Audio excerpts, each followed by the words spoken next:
If you're looking for a new watch, you might be lost among so many options: digital or analog, quartz or mechanical, which brand to choose, and especially how much you need to spend to get a good watch. Well, don't worry, because I am here to guide you through all of it step by step in order for you to make the best informed decision. Hi, I'm Olivier, and in this channel we review high quality, affordable watches. We do not review smartwatches. We are not a tech channel after all. We're for those looking for a guide on how to buy a classical watch, perhaps your first watch or maybe your first serious watch. Then this guide is sure to help you.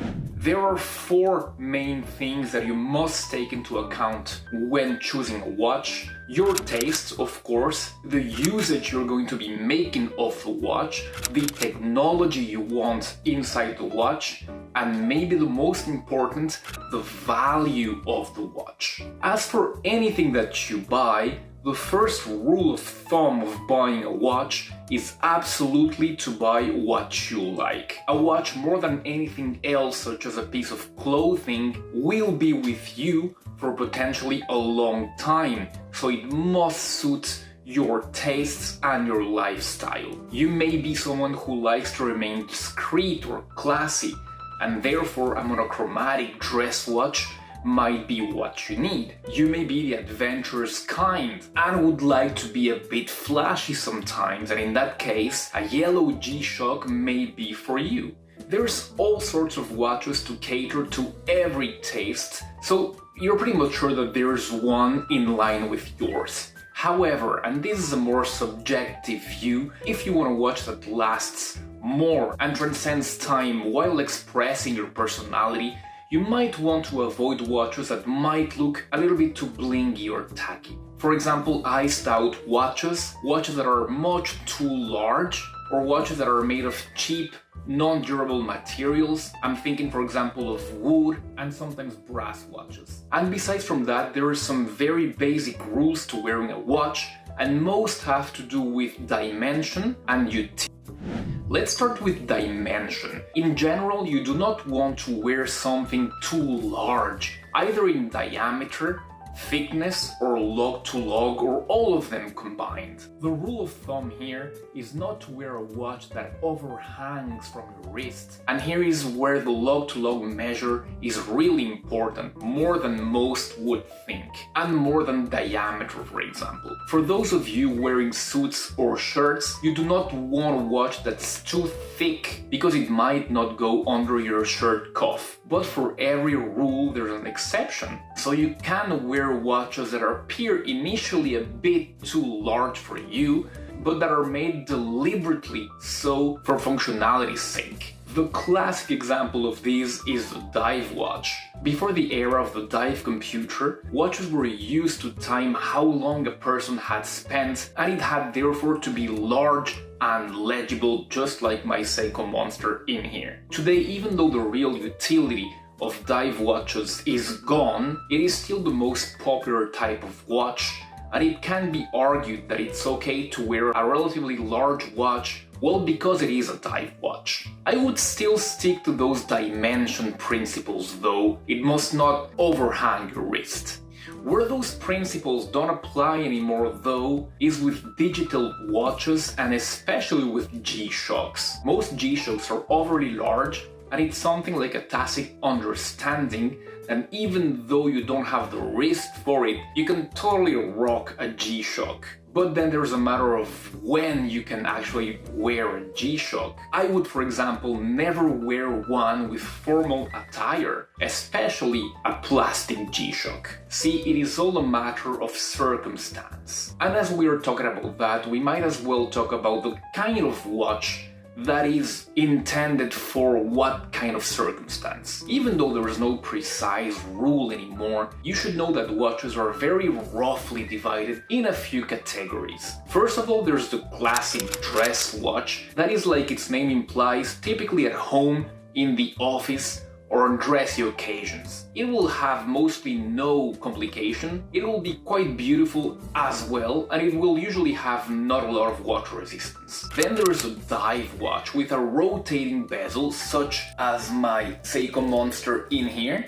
And that rotating bezel is there to measure elapsed time, initially to measure bottom time for a diver. It usually has big lumed markers and a substantial water resistance. Then there's a chronograph, which has extra sub-dials allowing to measure the passage of time at the push of a button. It was initially intended as a tool for early 20th century race drivers and most famously for NASA astronauts. Then there's the field or military watch, which is like a dress watch on steroids, usually displaying the 24 hours on a time scale, but not having many more complications besides from that. There's so many more. There's a Flieger, there's a GMT, the World Timer, so many, but let's stop there because we can go down a very deep rabbit hole. And once again, it's all a matter of usage and taste, so pick up whichever of these kinds suits both for you.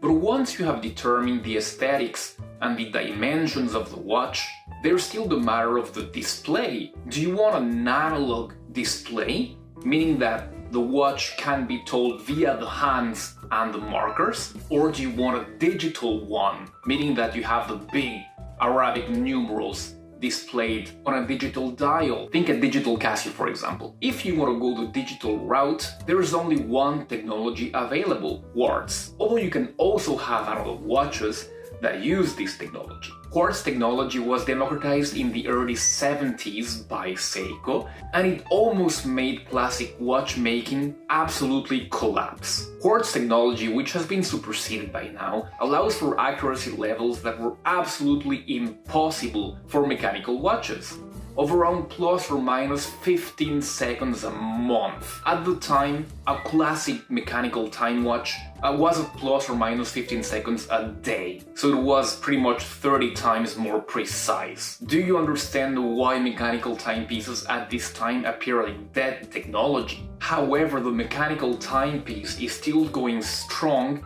and is usually reserved for the enthusiast crowd or for very fortunate people as aspirational timepieces. Think most major luxury Swiss brands, they make mostly mechanical timepieces, though it's clearly the inferior technology compared to quartz. But they have differentiated themselves through craftsmanship and beauty, the art of watchmaking, some would call it. Practically all mechanical watches come with analog displays, besides from some very noted, quite complicated exceptions. Quartz timepieces have the advantage of being much more precise and resistant to shock. Mechanical or automatic watches don't have any real advantage, but besides from a very subjective one of having the pleasure of wearing a beautiful tiny work of art around your wrist with a beating mechanical movement inside it made out of cogs and springs, everything working in unison and giving a beautiful smooth swipe of the hand. These attributes are what makes watch enthusiasts fall for this long outdated technology. However, outdated doesn't mean affordable, quite the contrary. And on either mechanical timepieces, but also on quartz, you have to be careful not to overpay for a name or for a hype. Now let's talk about what we specialize ourselves in this channel, which is value watches. Whether it's quartz or mechanical, you want to avoid overpaying for a watch or getting a bad quality watch at any price point, period. In this respect, I would really steer you away from what we call fashion brands, meaning by that, watches that are usually low quality at inflated prices and that only sell you a name on the dial. Think Daniel Wellington, Vincero, but also other big fashion names like Calvin Klein, Clues, and so many others. Although there can be exceptions, in general, these watches don't offer much for their hefty price tag, and are all about a name which has no actual credentials in watchmaking. I've made a whole video on these as well as other watches that you should avoid, so you can check that video. I'm gonna leave it in the description of this one. At the same price of these fashion watches, say the $150 to the $300 mark, you can find some absolutely cracking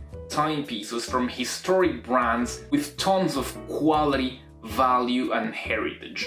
I've made countless reviews on these great models from the likes of Seiko, Casio, Citizen, Orient, Tissot and so many others. Another great source of information, if you're price oriented, is going to be the watches at different price points, and I have made videos about watches at under the $100 mark to $200, $300 and so on. So I'm gonna be leaving those in the description as well. Thank you so much for having watched the video. I hope it was useful. If that was the case, don't hesitate to subscribe to the channel for more advice on the best value watches out there. And why not go deeper into this beautiful hobby of ours with reviews of watches I totally recommend, and on the contrary, on another video was talking to you before of the watches that I do not recommend at all and you should absolutely stay away from. Thank you again, I'll be seeing you very soon.